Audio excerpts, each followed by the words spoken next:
dhibcaha roobka mahiigaanka ah oo ahaa mid xooggan iyo guryaha ay degan yihiin oo ah kuwaan iska difaaci karin ayaa sabab u noqday inay u nuglaadaan roobab xooggan oo xalay ka da'ay Muqdisho.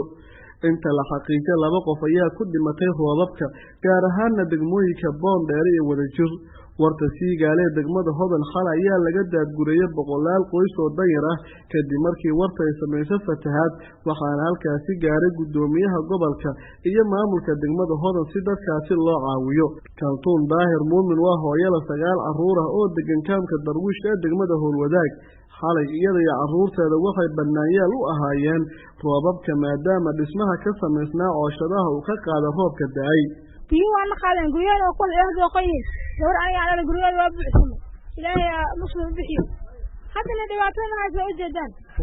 oo guriyada waa kaasa tawa nabad rus oo guriyada aniga dadku waa duusay kasaara sidina ilaahay rafaadka naga saaro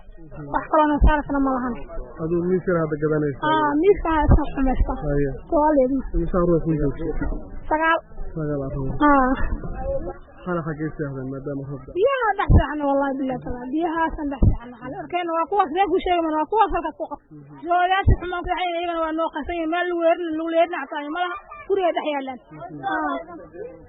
marroofka xoogana ma say ma sha Allah dhulka dhan markayso hada ciida lagu sugay dhulka waa dooxmo wuxuu noqday waadi annaga saas ilaa kada oo ka qayo saas u taagnaayna kuhaad mantaan xuduro waa 20 sano jir waxa saameeyay roobka xooggan ee ka da'ay Muqdisho anigoo ah odaygaas ah indhahaasna saaska ah ruugahaasna saaska ah ayaan haddana leeyahay dibka xalayna gaar ilaah baa u sun alaabtayni waa daad dharkayni ilaa ankan waa qoyan yahay meel aan galna mala sariirahayni sidii kadaalku waxa waaye aniga keligay maaha ummadda dhan oo meesha joogta ay inta badan dibkaas ay wada qabaan marka waxaan leeyahay anigoo weydiisanayo ummadda Soomaaliyeed anoo weydiisanayo dawladda Soomaaliyeed anoo weydiisanayo madaxweynaha ra'iisul wasaaraha muxuu ahaa wasiirka baarlamaanka anoo weydiisanayo waxaan leeyahay wax alla wixii naloo tari kara hanaloo taro oo midnimo Soomaalinimo ah qoyskaaga muxuu ka kooban yahay aniga qoyskayga 8 qofood buu ka kooban yahay alxamdulillah alshukrillah wax ilaahay ima dhimino ilmahayga hadda wax iga dhintay ma jiraan laakiin dibka waa wada qabnaay oo ilmahayga dhanade ma taqaanay waxa maanta hooygoodiya xun meel yar oo buush ahaan ku jirnaa oo guri weyn oo firaaqa ma qabo meel aan saaxanaba qariir anagoo noqo aadana xalay bihiina helay alxamdulillah shukrillah walaalo waxaan dhahayna ma jirto intaas Soomaalida meel ka soo joogto dawladda Soomaaliyeed ayaan wax weydiisanahay adduunka hay'adaha meel kastaba joogan ayaan wax weydiisanaynaa wixii naloo tari karo naloo taro gudoomiyaha gobolka Banaadir ahna duqa Muqdisho Umar Maxamed Maxamuud Umar Finish ayaa tagay meelaha qaar uu sida baan u saameeyay roobka sida xaruntii hore wasaaradda arrimaha gudaha oo xalay ku duntay dad danyar oo deganaa wasaaradii arrimaha gudaha qadiimiga ahayd Boondheere ayaa soo duntay dad barakacyaal oo meesha deganaa ayay ku soo duntay Allah mahadis waxba kuma dhiman 3 carruur ayaa dad badan ayay ku duntay oo meesha burburka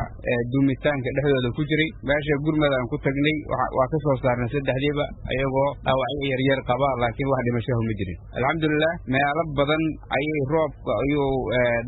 daadadka roobka ay soo gaareen waxa ugu darneed burburka wadada kaas balbalaare ilaa soo gaarta immigrationka ama meesha la dhigi jiray shaqaalaha wadadaas gebi ahaanteedba way go'day marshibiyadii iyo laamigii way go'een oo waxa gooyay oo jaray oo salka ka jaray daadadkii xoogga lahaa ay keeneen roobabka mahiigaanka hadda artaan waxaan joognaa sida uu sheegay Ibrahim Dheere warta Buulaxuubay oo ayadu inta buux dhaaftay isku xirtay Shaneema Ducaale ilaa Ceelqalow bad noqotay kaamka Darwiish oo aan tagay waxa indhahaygu qabanayeen waayeel carruur isbaarsan iyo dadka qaba baahiyaha gaarka ah oo dhammaantood dushooda ku hoola roobkii xoogana ee xalay ka daa Muqdisho waxaana wadooyinka laamiga ah iyo jidcadayaasha xaafadaha Muqdisho qaarkood dhax agaaga biyaha iyadoo meelaha qaar gaadiidka ay ku adagtahay isku socodka wadooyinka oo go'ay awgeed Abdul Qaadir VOA muqdisho.